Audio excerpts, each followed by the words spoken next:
All right, everyone. Thanks for joining us today. We'll just give folks a minute or so to join and get settled in before we kick off here.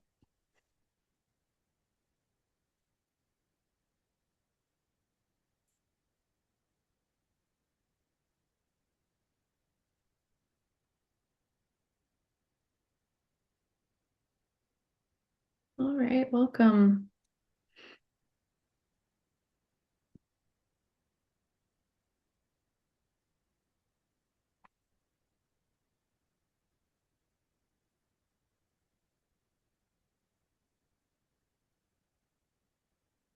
Okay, we're letting folks get a little time to get settled in, and then we'll get started here. Thanks, everyone, for joining.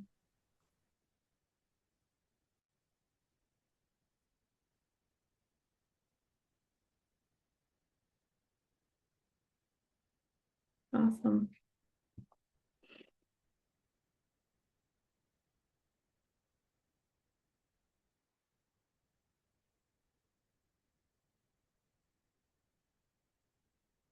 Great.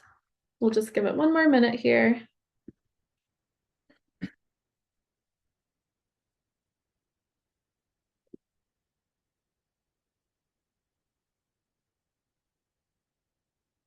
Great.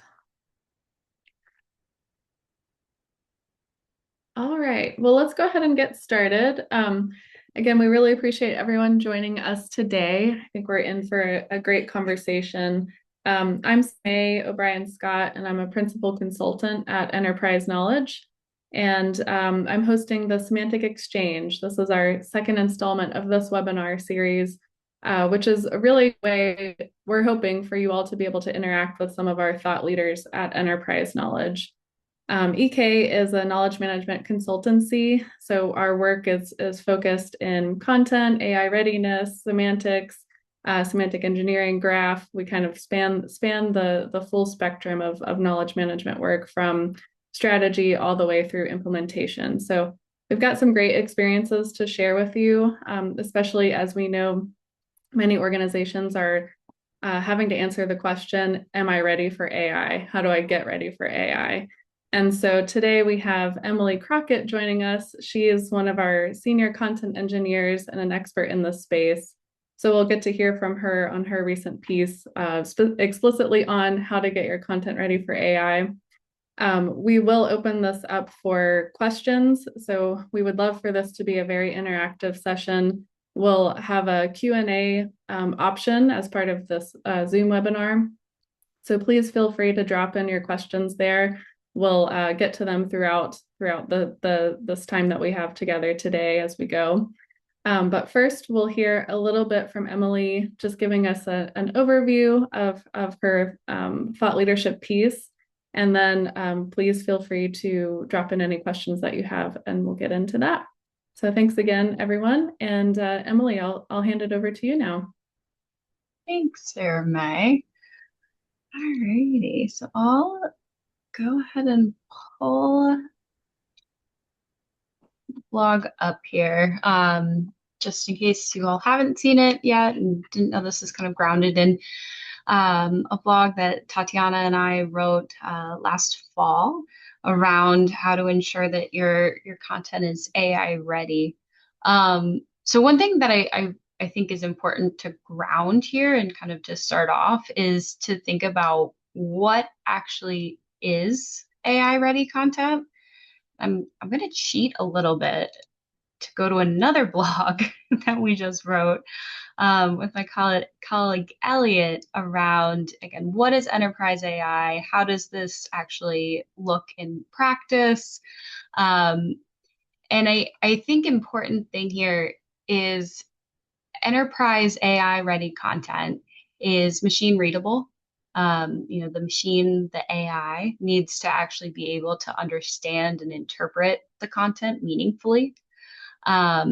It needs to be disambiguated. So as a human, we can understand a lot of times when two things that are in a particular piece of content may have similar meanings, but are not actually meaning the same thing in context. So the example I gave in this blog was around a recipe. You may have, 3 cups of flour in your recipe listed out, but until you're actually reading the directions and kind of understanding the recipe as a whole and kind of within the context of making it, you may find out that 2 of those cups of flour are for actually putting inside of the bread, and 1 cup of flour is for kneading or for helping you shape the bread. If you don't disambiguate those two kind of ways of using the flour, then all of a sudden you have really dry bread because you have way too much flour. Um, a lot of times AI isn't as good at that interpretation and kind of understanding why these two different things that seem to mean the same thing would be different. So that's a really important point. And then thinking about content that's consistent, is not duplicated or redundant or conflicting, makes a huge difference in how your model is performing. And ultimately, now I'll go back to the real reason why we're here, um, is how you make your content ready. Um, in terms of why this matters and why it's worth the time of kind of going through these foundational steps, um, you think about decreasing hallucinations and errors. I think we've all seen examples in the news of how an AI model hallucinated and made a policy that didn't exist, and now an airline is having to shell out thousands, hundreds of thousands, millions sometimes of money because of this policy that the AI model created that wasn't real. So that's a huge risk and a huge importance in terms of making sure that that risk is mitigated. Um, we also think about efficiency and scalability. So, we've all, again, all seen in the news that data centers and how these models are working in the wild tend to be not particularly efficient and can be, an environmental impact. But there's also a cost impact here. When your content that you're using in a model isn't prepared in the ways that we'll go through in just a little bit, um, you are burning through tokens. You're giving the model way too much context or not enough context. So then it has to go through it a couple of times. It's just not as efficient, and it means at a larger scale, the more you use it, that it'll get worse. That cost will continue to go up if you don't kind of create that foundation that makes it more efficient. And then finally, you're thinking about seamless integration with not only this AI model and with how the solutions that we're using today, but the solutions of tomorrow, the solutions of a year from now, the solutions of 10 years from now. The more that you can kind of take in these foundational practices, the better off you'll be for those solutions. So that's the what and the why. Now let's look a little bit into the article and kind of how we go about doing that, what those steps actually look like. So the first one is thinking about defining your types of knowledge assets. Um, it depends on your domain. Every organization is going to be different, but you want to understand what exists in your organization, what's important to your business, how do your knowledge assets actually interact. Um, I think one really important part of this step is knowing that not all content is created equal. You want to be aware of where the content is and what it's doing, but it's important to know that, meeting notes, you might not have to do a lot of preparation for. Whereas a procedural document or something that you really want the AI model to be really specific or accurate, may require more preparation steps. So knowing kind of from the beginning what that content looks like and how you might um, uh, essentially make sure that the preparation matches its value, the better off you'll be not only to save resources and make sure that you're not spending time on things you don't need to, but also understanding your entire use case, understanding how all of it comes together. So that's the what, defining your knowledge assets. So then you get into the actual quality step or ensuring quality.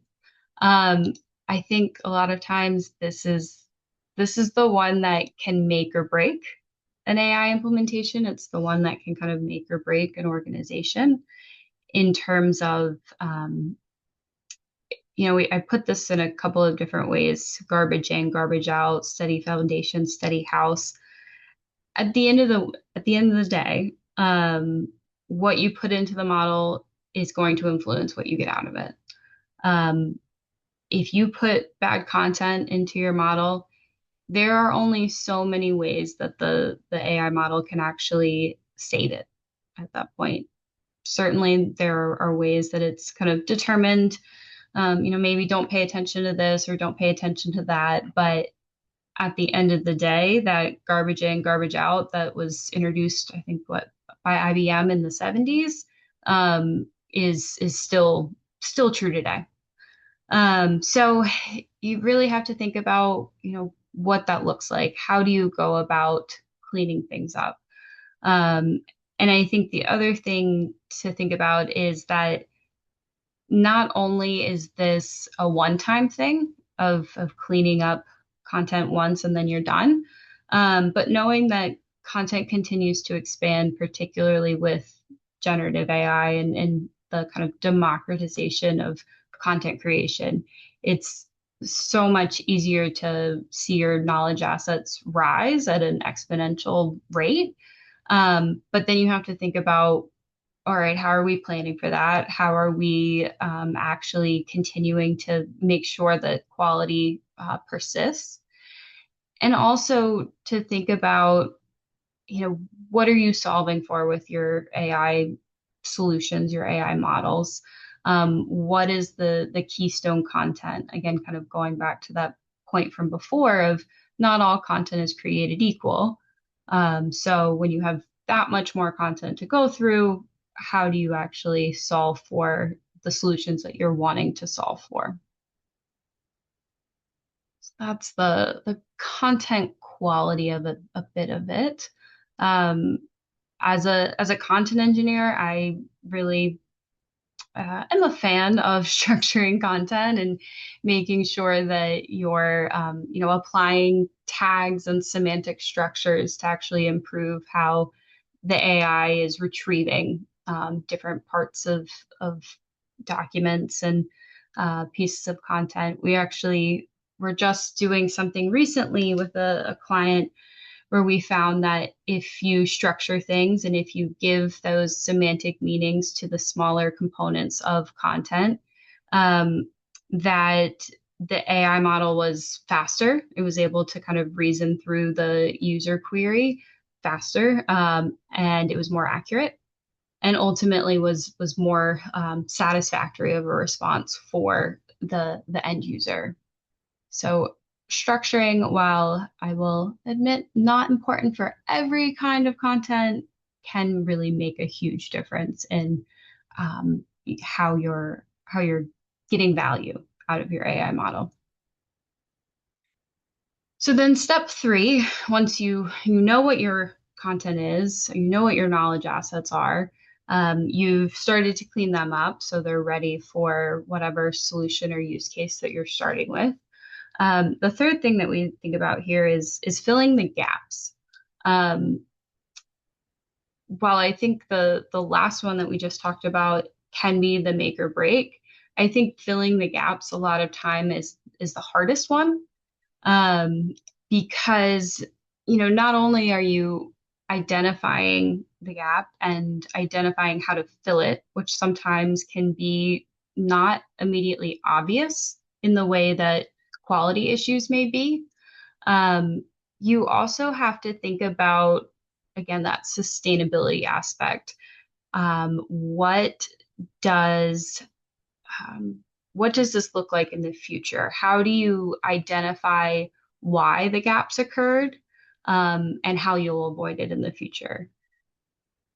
I think for filling the gaps specifically, this is where technical writers can be really important, because you think about as you're filling those gaps, um, one, of course, you have to identify who the subject matter expert is, and maybe you're thinking about a product and there's a particular subject matter expert on that product. They know everything there is to know, and some of it's still in their head. And you want to fill the gap. You want to make sure that that's actually documented in an explicit manner. While the subject matter expert may have the information in their head, it's generally not something that they need to be worried about in terms of how that's being communicated to end users. So while they may have the very like technical and probably most accurate way of describing the product, you have to think about what that actually looks like as the explicit form. So that's generally like where technical writers come in. How do you make sure that that gap is not only filled, but is filled in a way that people understand, and people and the model, the AI model. So that's a fun one. And, I think as a knowledge management company, tacit knowledge capture is something we've been doing for years, but you don't think about how big of a difference it makes at the end of the day with how your AI model is working. So number four, structure and context, semantics, taxonomy, ontology, graph, kind of the trifecta of semantics. For a long time, they've been used to help users find content or make it more actionable. And now we're doing the same thing for machines. We're adding context and again, kind of making sure the machine understands how to interpret the content and how to interpret the data, as well as how they all come together. I think right now we're hearing a lot about context engineering and context layers. And semantics are kind of really vital for both of those things and making sure that the AI model can interpret the content and the data with the appropriate organizational lens. At a basic level, a lot of times we'll see this with acronyms. It may be that HR content is written about PTO, personal or paid time off. But then you also have in another part of the organization product documentation that references the PTO or the patent office, patent trade office, I think is technically that PTO. You need to be able to disambiguate and tag and understand kind of how those two different things are being represented in that content, and making sure that again, not only humans, but the machines are understanding how that all comes together. That was a longer part. 5, our semantic model application. So again, I think in the past, organizations knew that they needed to introduce taxonomy or sometimes introduce ontology, but I think sometimes that transition of knowing what the model is and knowing how to apply it, is where things can get lost in the shuffle. So it's a really important thing to do, because I mean you could have the model but not have the application, and it's kind of like having a car without gas. Not great, not gonna get you too many places. So content tagging, incredibly important. I think the other nice thing here in terms of how things have changed in recent years is, it used to be that this was a very heavy human resource heavy task, to tag content, to tag images, to tag whatever those knowledge assets may be. And with AI and with other kind of automated processes, there are ways to decrease that load.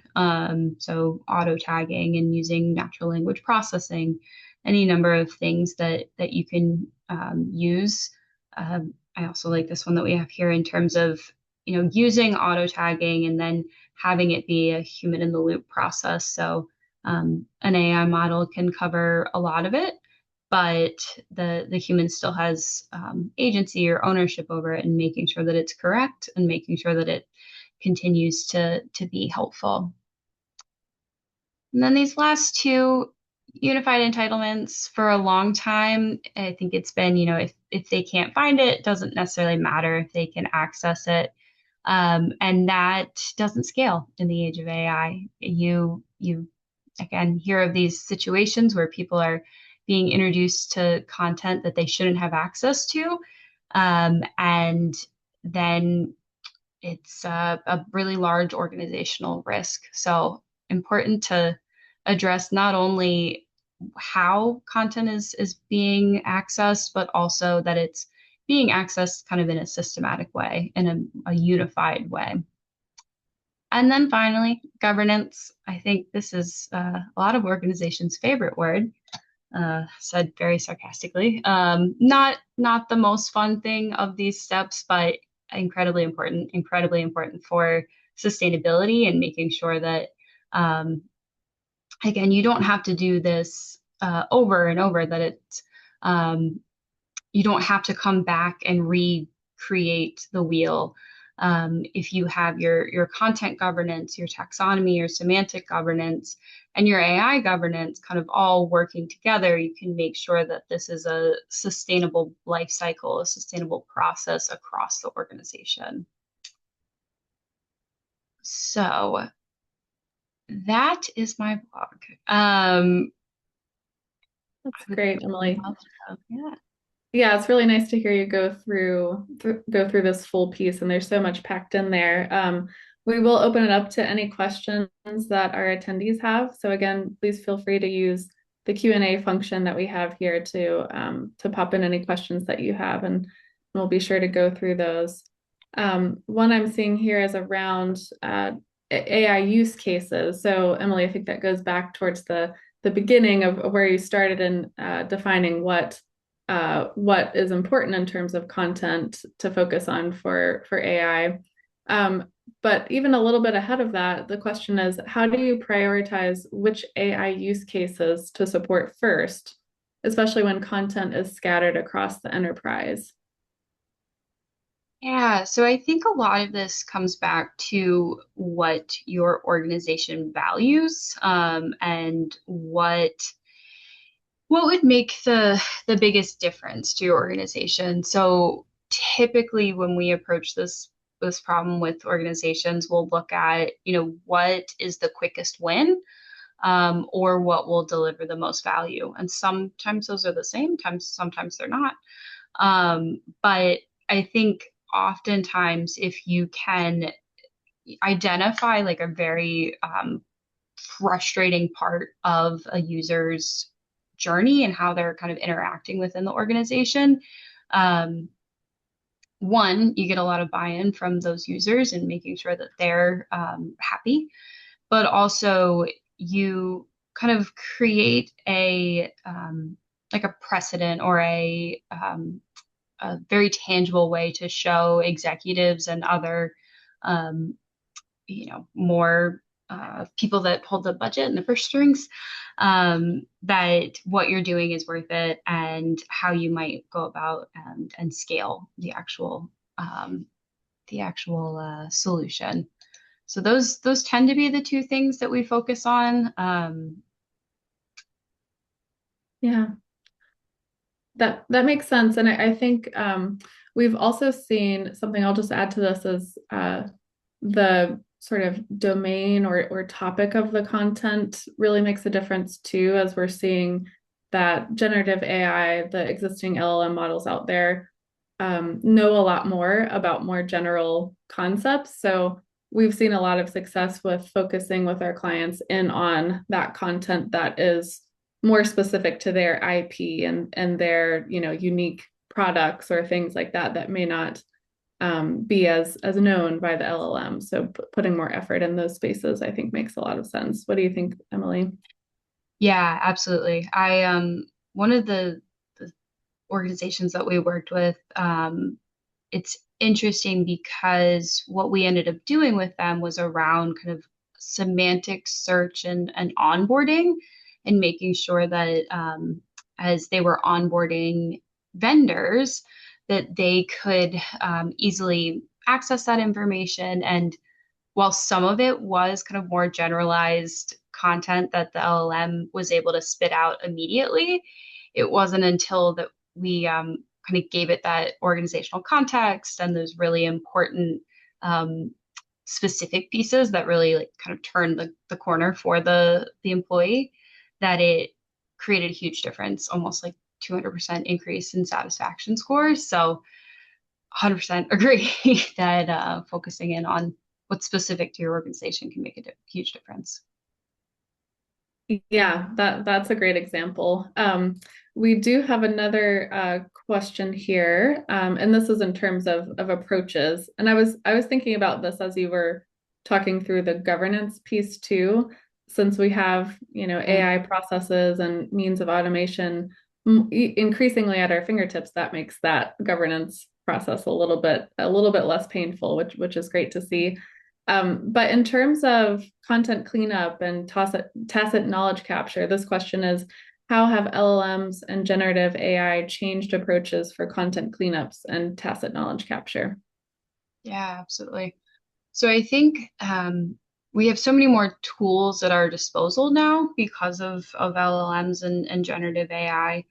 Um, a content audit or understanding what's in the content has always been a particularly manual process, which oftentimes meant that it was being, not done. But now with LLMs, we have this ability to, run the model over the content and start to identify where the problem areas are, where we might start actually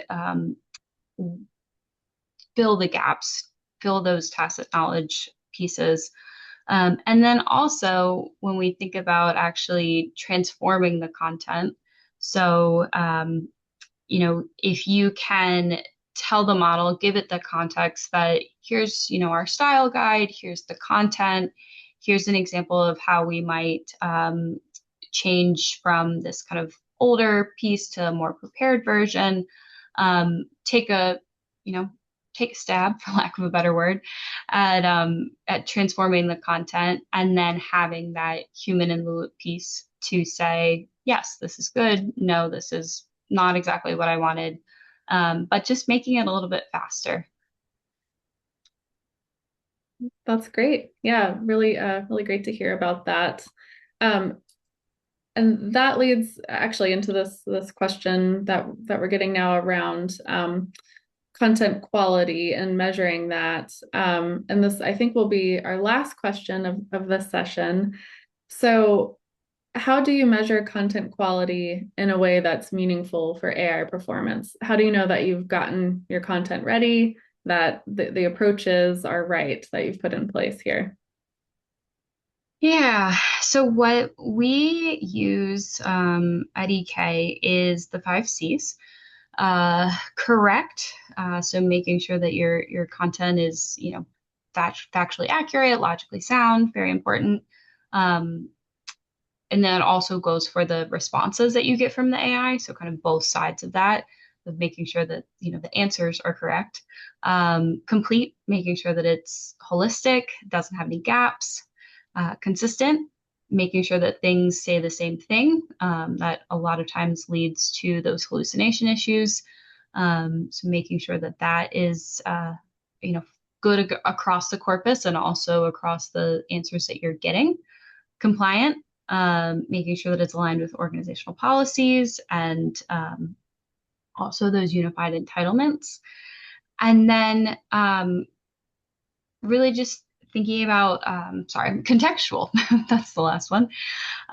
Tags, making sure you're semantically sound, making sure everything is findable, and again has that context for the AI to actually create useful, good things, and making sure the solution scales. Awesome. Well, that is time for us. Emily, thank you so much for your time today and sharing your expertise here. Again, thank you to everyone who attended today and for your questions. Our next session of the Semantic Exchange is coming up on May 6th. So we hope you'll follow along with us. We'll be talking about taxonomies in the age of AI, evolving your strategy. So a little bit more about how do we think differently about taxonomy, knowing that one of its primary users now is machines and AI. So thanks again, and everyone take care. We will see you next time. Thank you.